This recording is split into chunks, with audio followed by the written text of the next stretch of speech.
Did I scare? So, okay, this already looks exceedingly weird, but let me explain. So, recently, I've picked up a certain book called The Three Stigmata of Palmer Eldritch by Philippian K. Dick. And this guy is a renowned sci-fi author known for his continued prolonged use of drugs, possibly whilst writing stories. Oh, this shit is falling off. No, wait, please. Oh my god, I failed. Oh my lord.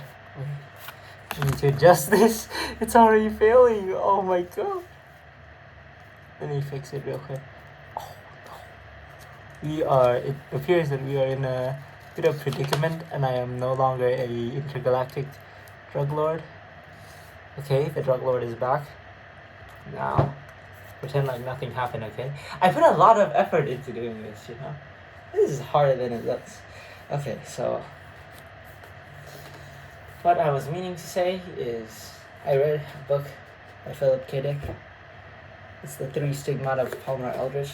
And okay.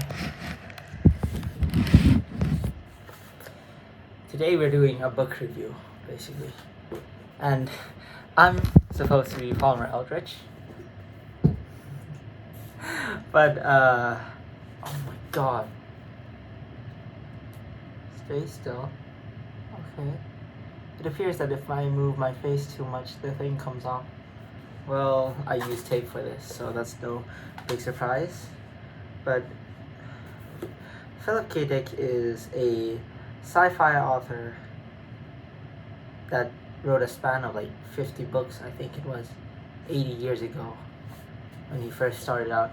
And this guy likes to write about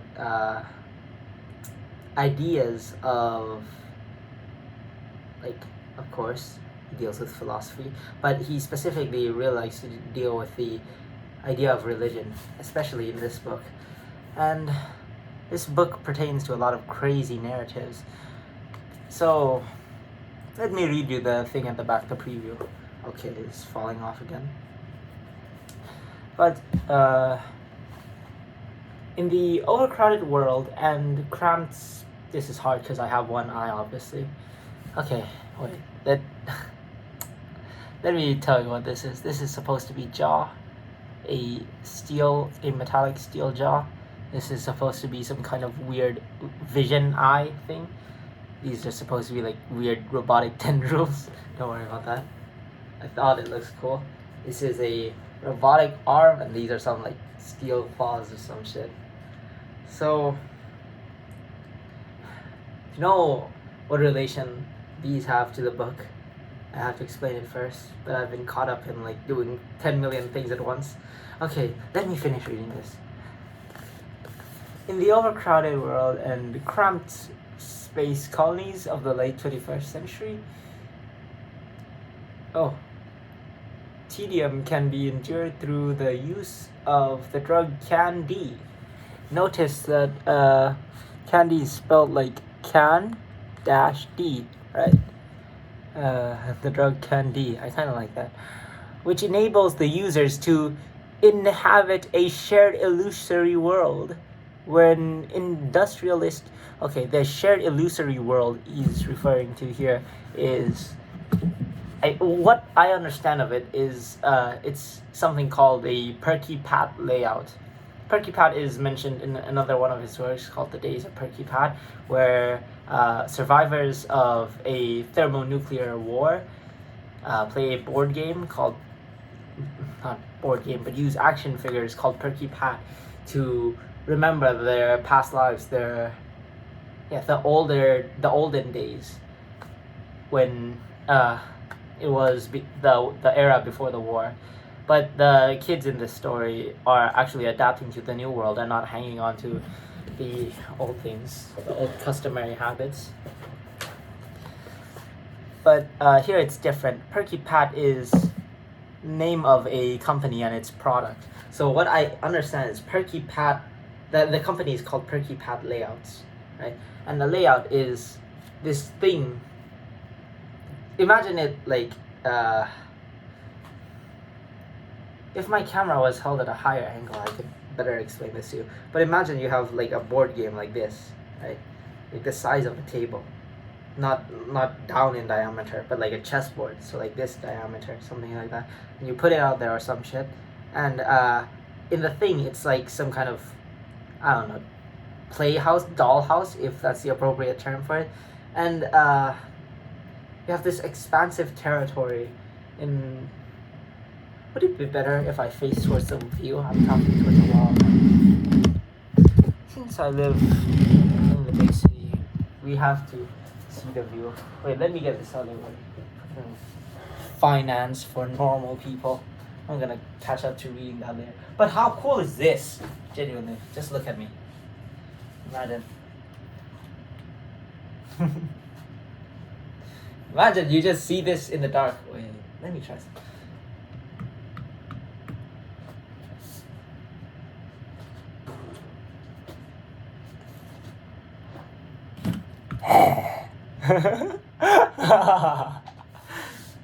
Well, I do look cool.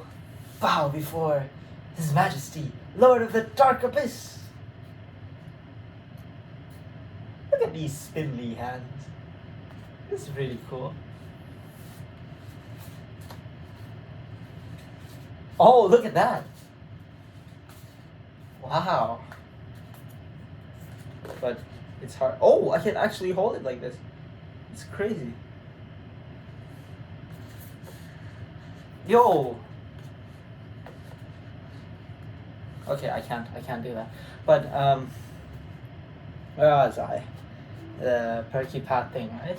So should I was gonna move the chair. I don't know what I'm doing. My thoughts are all over the place. Sorry guys. I think it's just the fact that this cosplay is too cool. Wait. My chair is stuck on something. I need to move this over here. Oh, it's on top of all the wires. Shit. I'll deal with that later. I hope. Okay, so is this light too blurry? You can't see the outside, right?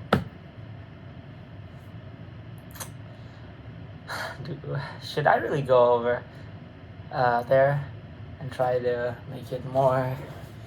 Okay, I'll do that.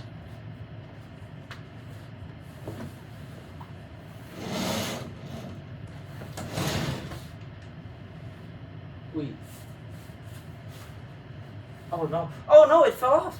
It fell off. Oh no. Oh no, I'm in lots of trouble. I know I shouldn't have done that. Oh my god, this again. This guy, man. Oh! I think it's because I have too much sweat on my forehead right now.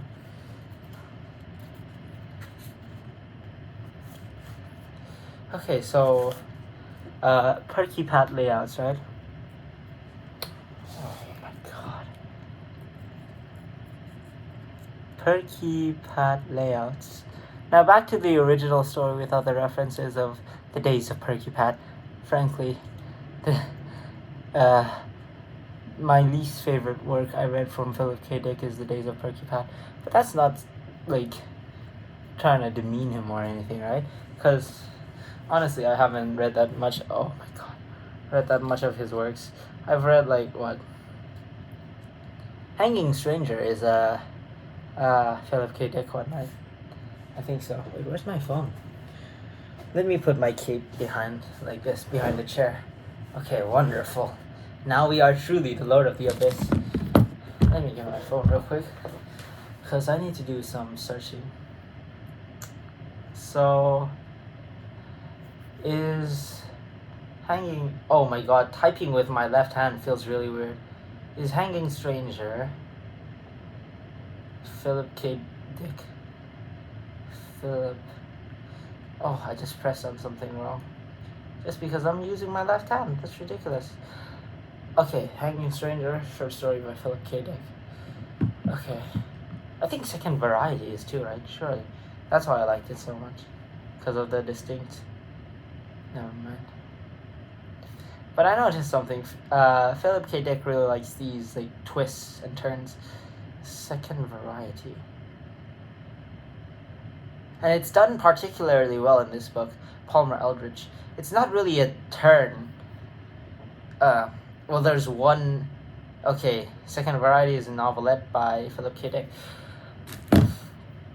So the Dick books I've read so far are 3 Stigmata, Second Variety, Hanging Stranger, Days of Perky Pat. I don't want to say Androids because I've only watched Blade Runner, both versions. I've never read the book, so we can't account for that. Because I know from experience, Arrival is one of my favorite films ever.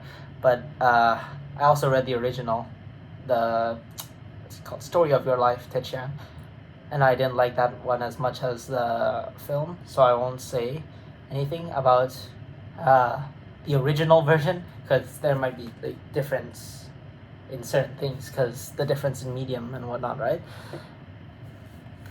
But where was I? Oh, Philip K. Dick books that I've read.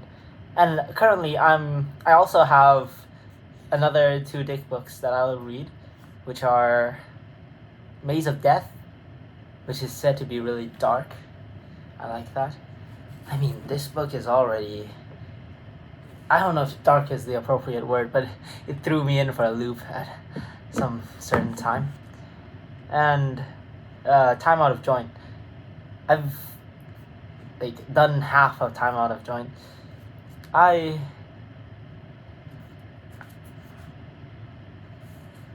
Time Out of Joint, it moves a little bit slow, and that's to be... I don't think that's to be condemned, because it's a thing about reality, right? Where I don't know. I have to finish reading that first before I draw any criticisms, because I'm only halfway in, right? But truthfully, I skipped Time Out of Joint and I came to this and I finished this in 2 days. Because I heard that this was one of his best works, and also alien world. The Earth is like almost alien in this book, and there's a lot of weird different things that happen, and I'm already really intrigued by that sort of thing, you know? I like doing this. Whee! But my fingers are not liking it. My fingers are going a little numb. That's fine, as long as I look like a cool overlord. Well, let's go back to this one.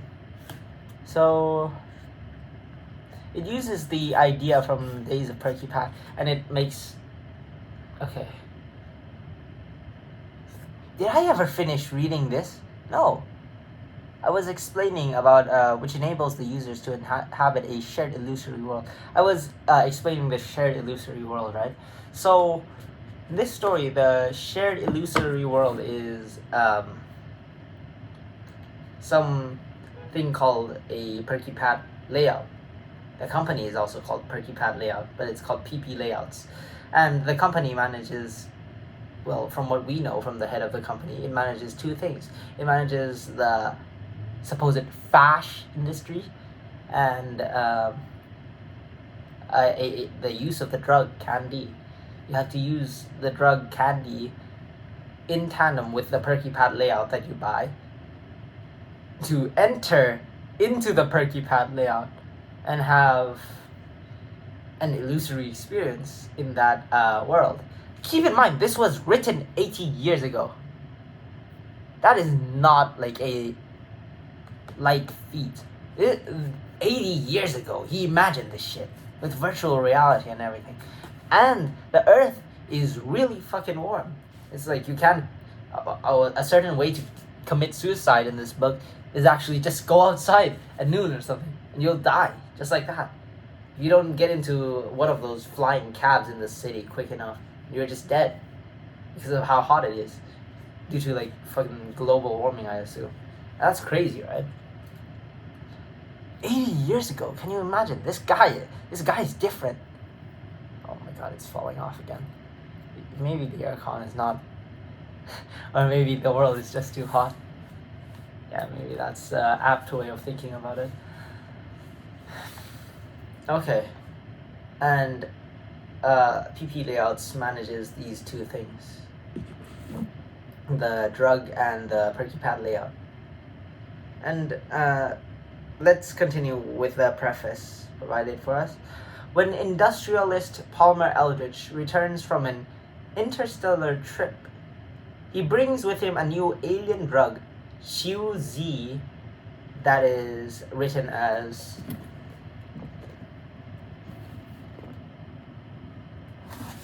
where is it? Oh my god. Working with one hand is so hard sometimes. It's here. Xiu Z. That CH. It's reversed on my screen. But you can probably see it. So it's Xiu-Z. You guys say Z or Z? I find myself saying Z. Xiu-Z. Xiu-Z. Wait, but I just said Xiu-Z. Doesn't matter. Xiu-Z. Okay. Drug Xiu-Z, which is far... Philip K. Dick says Z because it's also... The slogan deals with the word choosy, which is, like choosy. So, drug Xiu-Z, which is far more potent than Candy, but threatens to plunge the world into a permanent state of drugged illusion controlled by the mysterious Eldritch. Okay, so now we have our conflict. Conflict is this guy, fucking Palmer Eldritch. He went on a trip. So, okay, we're done with the preface at the back of the book, and we're now into story time with me, the living manifestation of Eldritch in our physical world. And this guy Eldritch, he's like one of those successful businessmen, right? And keep in mind, the Earth is all different. I think I should start by explaining to you the structure of the Earth in this story. So, I think it's too late to say this, but fair warning, spoilers ahead, because this book is really crazy, and I'd like to cover everything in detail.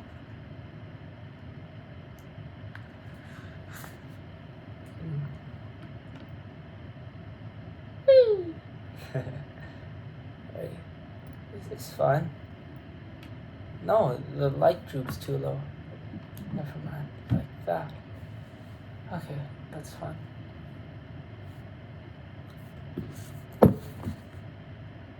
Oh, the book can stand. No, but that blocks the view. That's not fun, right? No. It's just gonna be me and the savior. Okay. Maybe.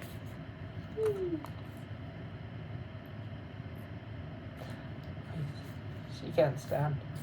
I put the tape behind her, and now she can. Yay! Okay, so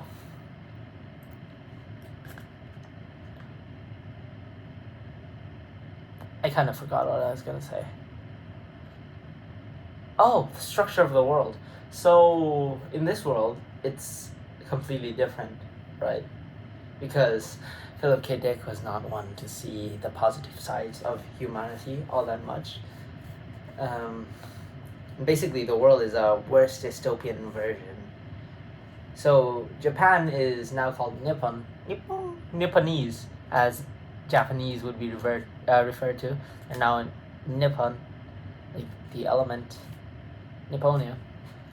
I don't know if that's how you say it, of course, but I know it's an element. Because, I used to study chemistry and all that. Doesn't matter. And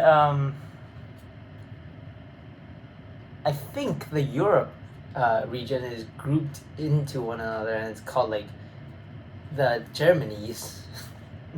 And there's a lot of like different things in this world. Nomenclature. I don't know. But in this world, we are really introduced to just two industries, which is the industries of PP layouts, of course. Not as in the company, but the industry which PP layouts takes over. It's an economical policy, as mentioned in the book itself. So the head of PP layouts is this guy named Leo Bulero. And why do I keep saying I need to stop? He manages these PP layouts, and he does them by hiring these guys, as well as assessing them with his own intellect, of course, called pre-fash precogs. Now, precog is precognition. I'm aware that this is a reference to another one of Dick's books that was adapted into a movie. I forgot the name. It's really popular. I'm sorry. Precognition. So we have the words pre-fash and precog. So precog, precognition, can see into the future, and pre-fash is the word fash, right? So fash in this case is F-A-S-H. Fash comes from fashion. And the pre-fash precogs guys, what they call fashion in this world is things that will become a hit, right? And in this case, it's for things that they think people would like to integrate, to buy into, and put in their layouts. So such that when they enter their layout world, they can have those products. The process of when you submit it to the company, PP layouts, you'll give them an initial actual product, right? And then they'll go through this process called minning.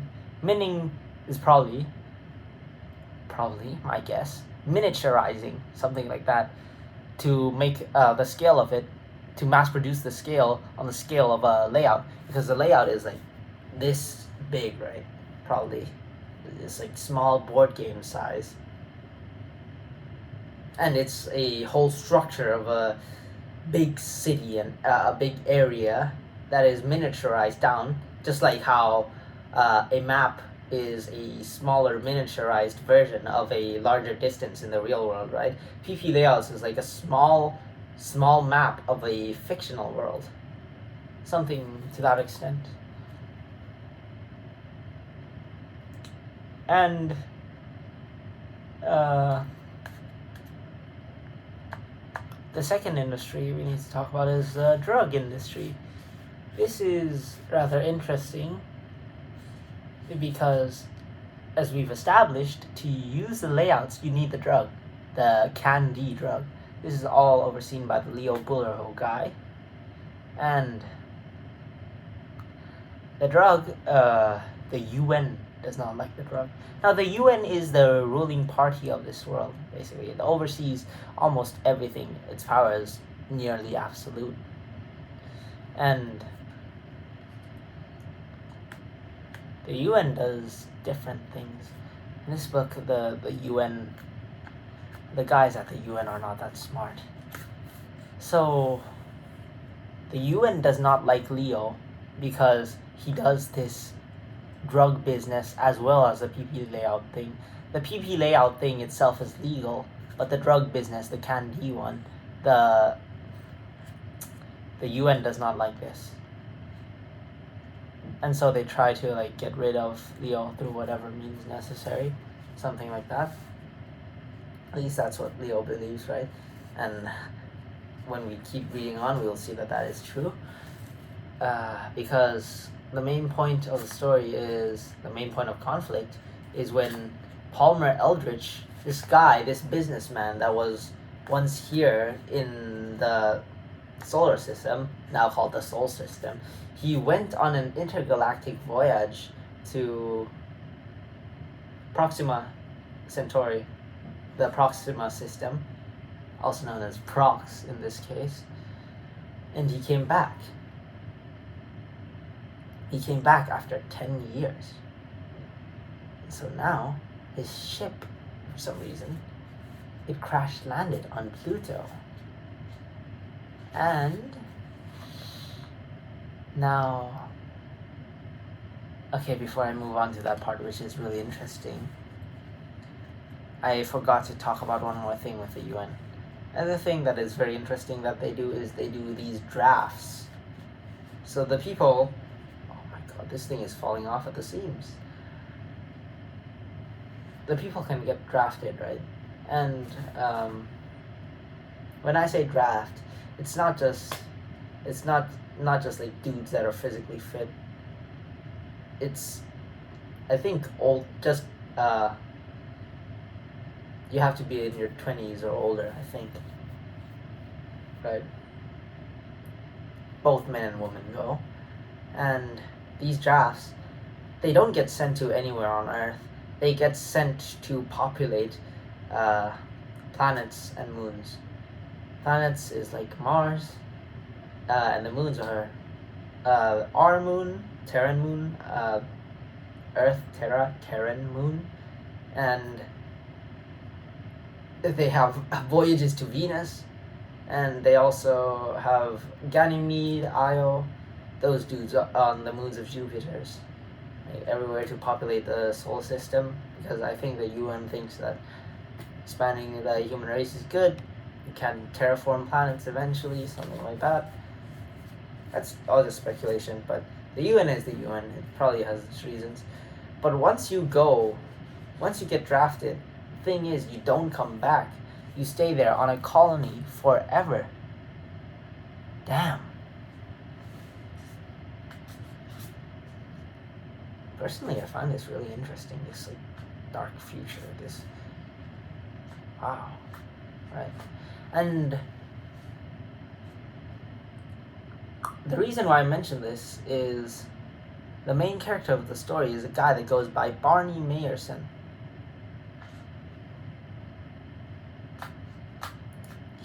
Barney Mayerson, is a pre-fash precog.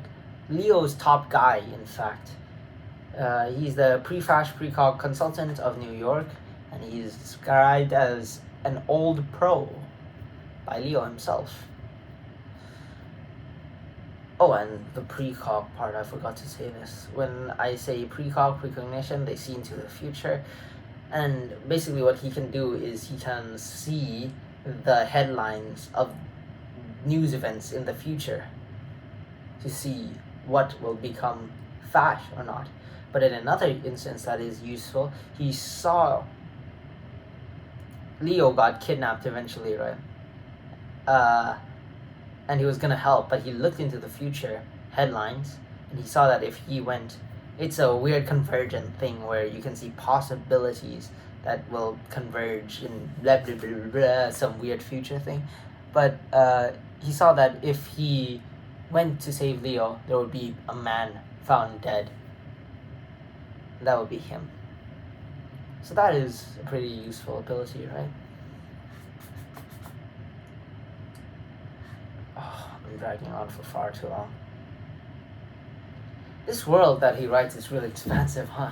Even just talking about all of it takes your Herculean amount of effort.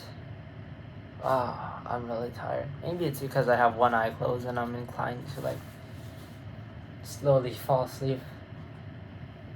But I will do this book justice. I will review it properly. Nah, kidding. But kind of not kidding.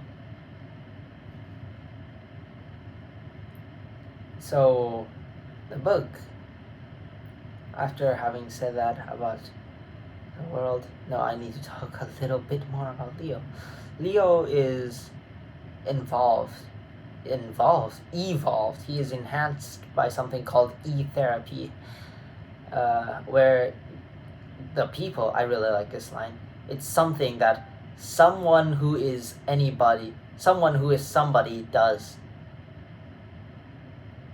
And it's this thing where you go to a clinic in the Germany's, basically, as I said, Europe, right?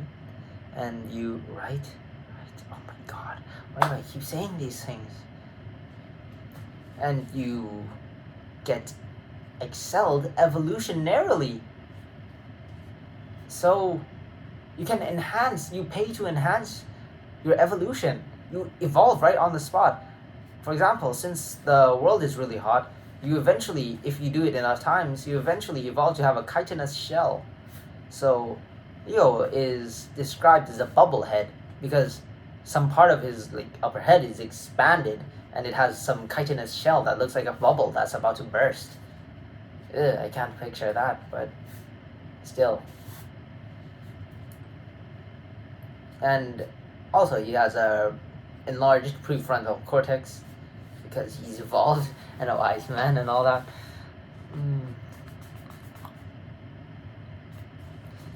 And now, after having said all of that, I think we can finally delve into the real story. It's been 30 minutes. And since I'm really sleepy, I'm sorry guys. But I think I'll have to say that if you want to learn more about the story, you should go read it for yourself because it's really interesting. It may be confusing, but it is really interesting. And an important part I think future readers of course, need to understand is this is one of those stories where you don't have to understand everything. You don't have to fully grasp it. Because I tried looking through forums on Goodreads, Quora, and something that was agreed upon is you don't have to fully understand this. I don't think anyone will ever fully understand this. Because near the end, it really gets weird. If anyone's watched Spider-Man, it's kind of like Mysterio. So the gist of it is Palmer Eldritch, during his 10-year traversal back from the Proxima system to the Sol system, he's in dead space for 10 years, right? And essentially, something in that deep space kind of found him, and it seeped its way into Palmer Eldritch. And this was a chilling line when I read it.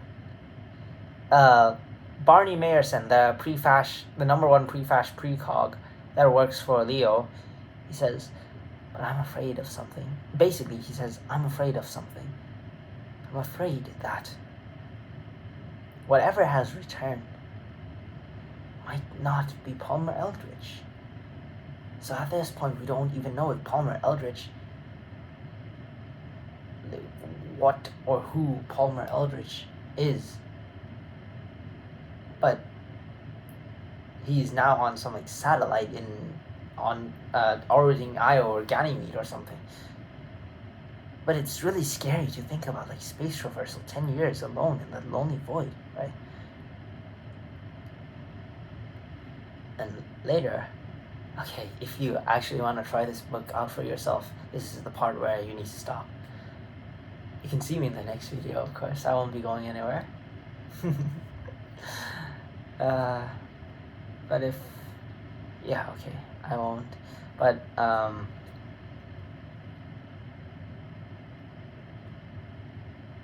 it is revealed that Palmer Eldritch, what a fitting name, right, is possessed by some deep space alien, some kind of entity that got into the ship and took hold of him. Now this shit is scary. We don't know anything about this creature. Eventually, when Barney, who is drafted and eventually goes to Mars, talks with some neo-Christian called Anne Hawthorne, they discuss what this creature is and what resemblance, if it is, what resemblance or what characteristics of it link to God, and if it is literally God. Because at this point in time, we know that it has the ability to manipulate certain things. Palmer Eldritch, when he arrives, he sells this drug Shu Z that is supposedly just a competitor for Candide, right? But he abducts Leo Bolero. And here, when he abducts Leo, we learn of the true horror of this drug. So when you chew this drug, You enter into a world. You don't need a layout. Honestly, with Candy, it's explained that with Candy, you don't need a layout either. It's just like a sort of foci. Basically, that means focus, to help like have that shared illusory experience, right? But from one certain line, I think what K-Deck means to say is that you don't really need it. But in the case of Shu Z, you literally don't need a layout for any experience. No first experience with layout, nothing. You go in there, you take the drug, you chew it, and you are now in a world where you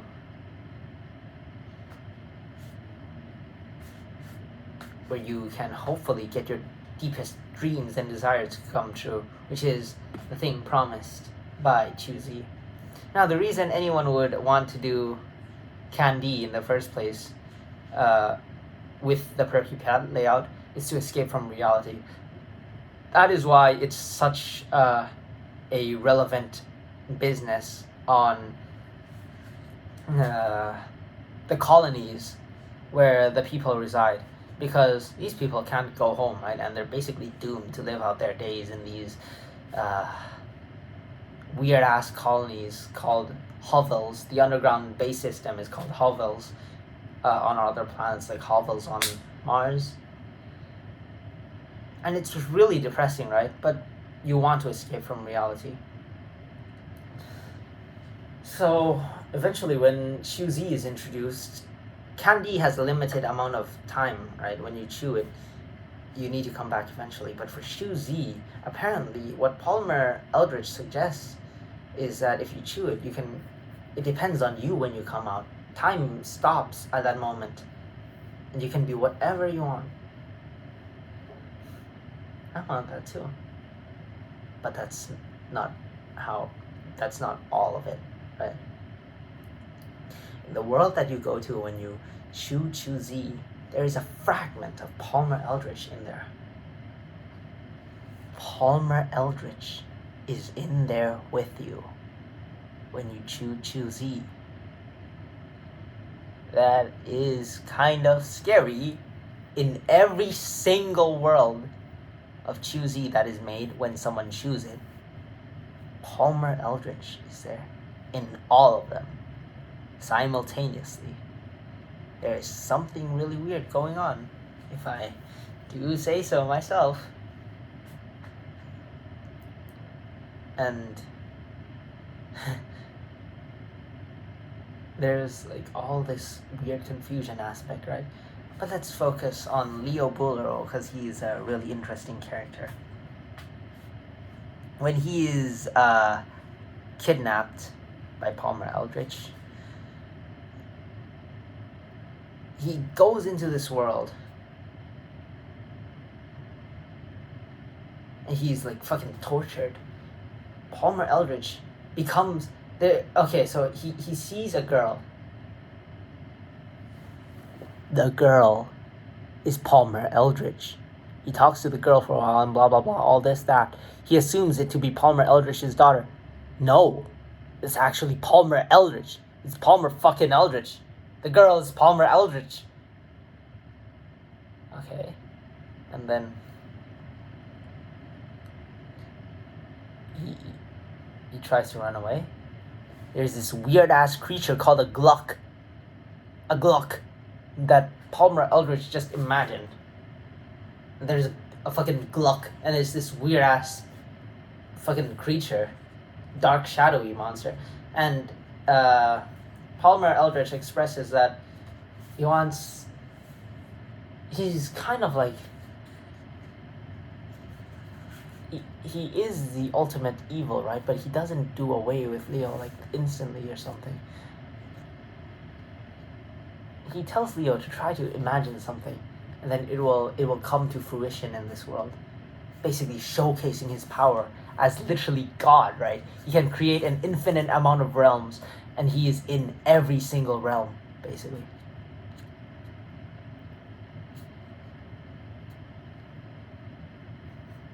And it's so weird.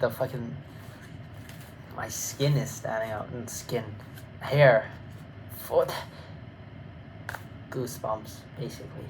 I'm sorry. I think Palmer Eldritch possessed me. But when you go into his world, the lines, once you go there, you cannot come back. I didn't mean that literally, but what basically happens is there's going to be a piece of Palmer Eldritch within you. And in the case of Leo, right, if he takes a big ass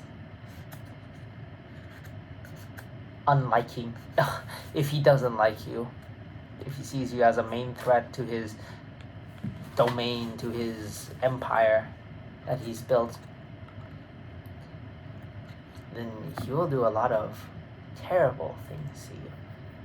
He fucking... Eventually, after it was revealed that he was the girl that Leo met in this dark world,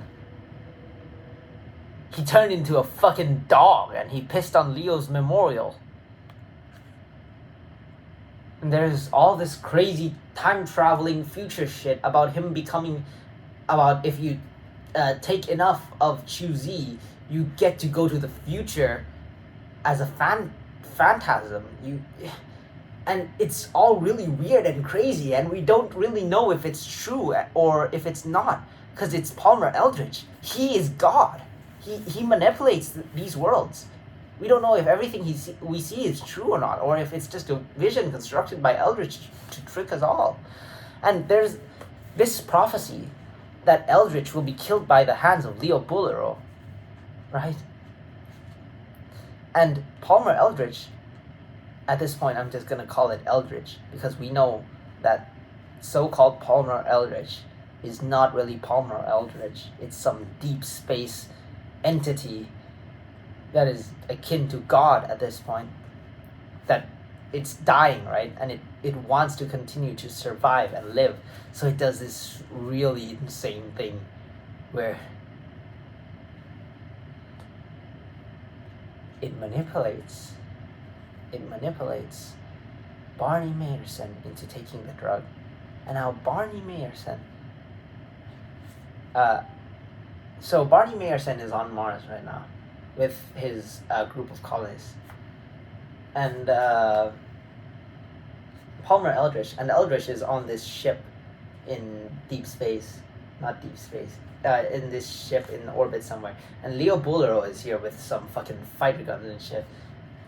He knows, Eldritch knows that, it knows that it's about to be blown up by Leo Bullero, as according to some weird drug prophecy, right?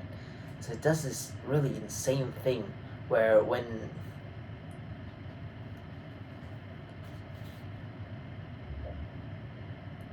Barney Mayerson takes the drug, it like kind of fucking, it does this really weird thing where it swaps places with Barney and it becomes Barney, or Barney becomes it, more like. And there's this line, my favorite line in the book. Barney just says, because there's this prophecy that Palmer Eldritch will die by the hands of the savior of humanity, Leo Bullero, right? The line where Barney Mayerson is there in that dark dimension, he realizes the horrifying truth of what is to come. He just says in that instant in time, "Now, I am Palmer Eldritch." Holy shit. This book is fucking insane and ballistic and an entire drug trip. And then Leo, at one point... Okay, let me explain. We can finally get to the point where I explain all this ridiculous shit that I have. So, a stigmata, according to Palmer Eldritch, is the deeper essence of oneself. And apparently the deeper oneself essence of this weird alien, deep space alien entity, God, Jesus Christ, whatever, is a... I don't know what it's called. Some like weird vision artificial eye, a steel jaw, and a mechanical arm, a mechanical right arm specifically. That's why I didn't have to do for the left, right? And it's kind of weird to think about, but the representation of Eldritch as an entity is that. And when you take the drug, you go into a world with Palmer Eldritch. And when you do that, it never really leaves. That part of Eldritch contaminates you. And eventually you might find yourself, when you look in the mirror, to have a weird eye, a deformed jaw, and a metallic arm. And it's really fucking scary. Especially at the end where there's this part where Leo's on a ship with his co-working companion. Co-worker. Why did I say co-working companion? But he works for PP Layout's agency as well. His name is Felix Blau. He's there on his ship. And suddenly, he looks around the ship. He notices something whilst he's talking with Felix Blau. He says something like, Felix, when did you have a mechanical arm? Shit. I knew at that point shit had just gotten real. I was scared as shit. Then Felix just says calmly, oh, Leo, you have one too. I never noticed that. And then they both stared up the hallway of the ship, which was going back from Mars to Earth after having dealt with Palmer Eldritch, right? And then Leo says something like, oh, you see that too? It's like every single person aboard that ship has a mechanical arm, a steel jaw, and a weird eye. Apparently, it spreads. It just spreads. Normally, you don't have to chew on it anymore. It's literally a defiling virus. The god, the supposed demon god from the dark abyss of the depths that Palmer Eldritch encountered in his 10-year space reversal, now just spreads. And it's kind of horrifying to think about. Like, he's just there. He's like, Felix, when did you have a mechanical arm? That is kind of scary. And then at the end, Felix just starts to refer to him like, Leo, he's this guy, right? He's the maker of PP Layouts, the savior of humanity. He says himself, I am the protector. I will save this world. Something like that. And then, even though it's kind of started to infect in me, there's this thing inside of me that will fight to the very end because I am Leo Bullero. I will save this world. I will form a guild of protectors before it's too late, and we will stop Palmer Eldritch, as was prophesied in that monument. You know what? Felix has a certain change in attitude. Suddenly he starts to say, yeah, sure, Leo. All right, Leo. And then Leo's like, why are you saying my name like that, Felix? And he says, oh, yeah, Leo. Yeah. At that time, Leo is just like, oh, shit. Leo started to think that he might have never escaped at all from when he was kidnapped.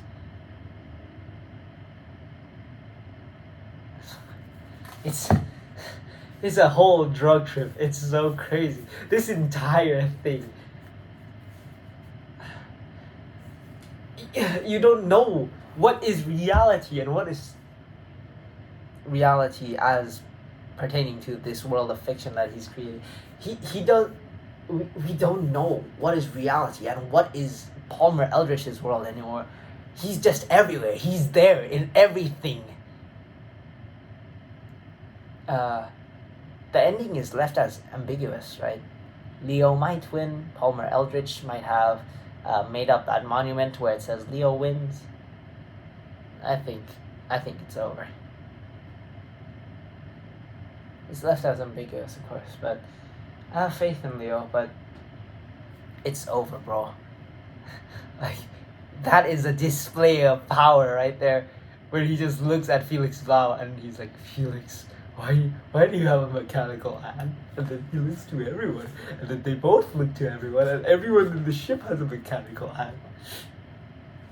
That genuinely, that kind of scares me. This and this book and some ideas proposed in Three Body Problem. I genuinely had goosebumps. This was kind of scary to read. If you're into the story, of course. So, that kind of does it for me, actually. I don't have much left to say. Oh, by the way, evolutionary therapy, the thing Leo has, it's done by Nazis, apparently. I just wanted to point that out. Oh, and one final thing. I've noticed that Dick really likes adultery in every single one of his works. And he describes women rather eloquently and in detail. Yeah. It's really funny at times. Like the opening scene of this book, I think, is, if I remember correctly, is Barney Mayerson just having sex with some a co-worker. Her name's Ronnie Fugate. She's also a pretty fast precog, and he's just like, wait, I wake up, I don't remember my name, blah blah blah. And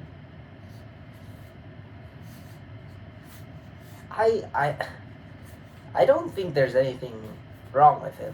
I kind of like it. It adds like a element of surrealness in this story, where you have literal demon Eldritch god, Lord Eldritch of the Abyss. And this dude's just here talking to, like, for example, he was talking with a girl called Anne Hawthorne on the subject of God and all this shit. There's the Palmer Eldritch is right there, about to take over the entire world and feed to itself whatever it truly is, and we know full well he's gonna fucking have sex with Anne Hawthorne in desert of Mars or something, again, and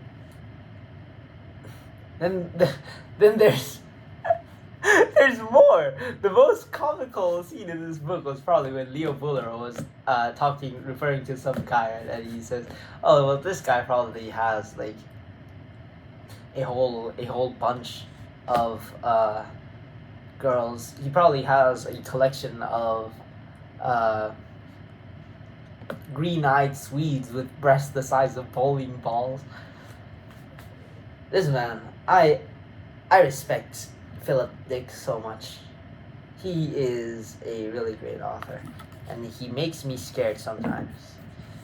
And I might never do drugs because of him. This guy.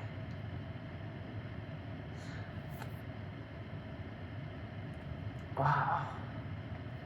This book is really good. I was about to say phenomenal. If not for, I don't know, is the fact that it's confusing, does that make it better? I don't know, in this case it's kind of, well, anyway, I'll say this, it's a really good book, and if you're someone like me, which I'll admit is kind of rare, I'll advise you to read it.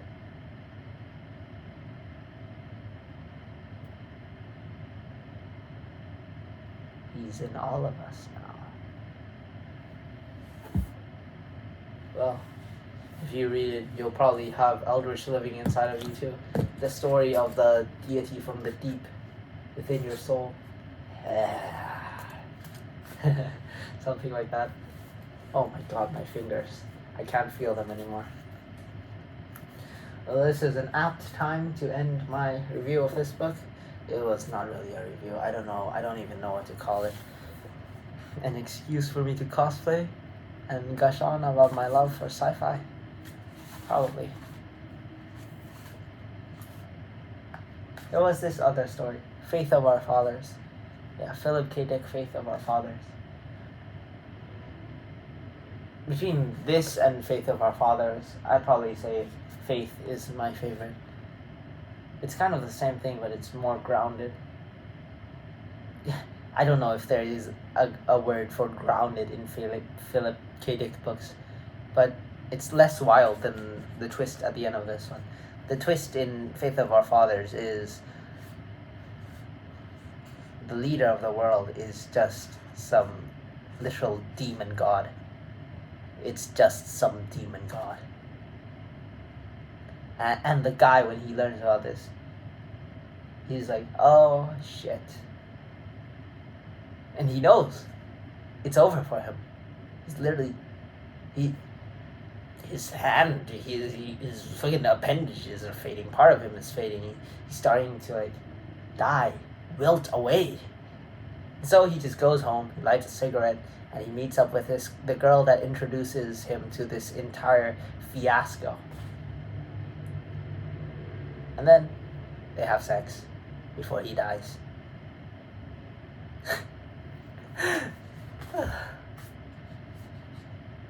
Philip K. Dick, what a man.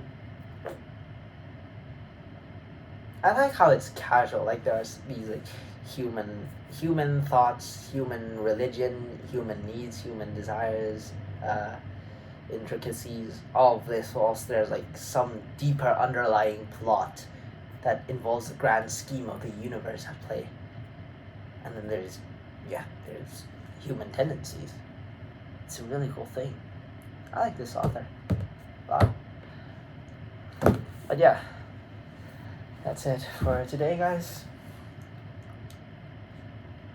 I just realized that I finished reviewing this book that I've never talked about on this channel before finishing books 7 and 8 of Heaven's Official Blessing. I haven't read it in so long that I forgot the title. Books 7 and 8. If I'm gonna be honest, I think I'm like still halfway through 6, but I haven't picked up that book in like 10 years. I don't know, it just doesn't feel the same. I never liked the main ship.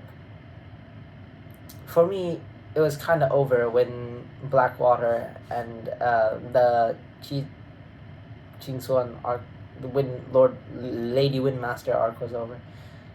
Lady Windmaster is my favorite character, and Beef Leaf is over. So,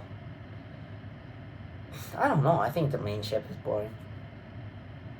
There's this guy that has a lot of trauma, and this guy that's a stalker and immensely powerful and that waited 800 years as a ghost. Yeah, guys going around with 10 million women missing their ex-wives and encountering alien overlords is probably like a little cooler for me. I'm sorry I didn't keep my promise. I will do better. I will grind through those books no matter what it takes. But this was a review of the 3 Stigmata of Palmer Eldritch with Palmer Eldritch. Okay, I did not have any mannerisms or any words of conversation that can be likened to a poetic evil genius overlord deity deep abyss demon master, but still I tried to be. Look at me. Okay, let's make one final pose for the thumbnail of the video. Okay, let's make the thing here and then be like, oh wait, I should hold the book. Oh my god, it's slipping. Okay, no, I should read. Stand over here. No, I can sit and then I can be like.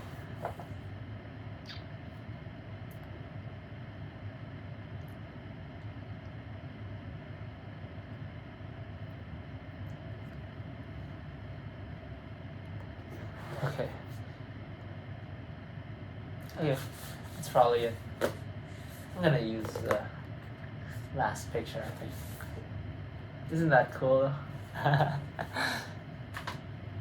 Well, I like this cosplay, even though it killed like my fingers. The feeder of the deep is coming for you. Palmer Eldritch lives in us all. Wait.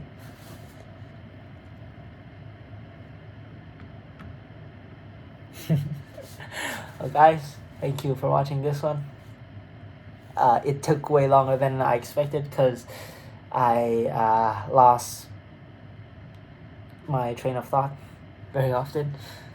Because I'm passionate about this, right? Surely you understand. But yeah, that's it for tonight. Bye, guys. See you on the next one. Bye.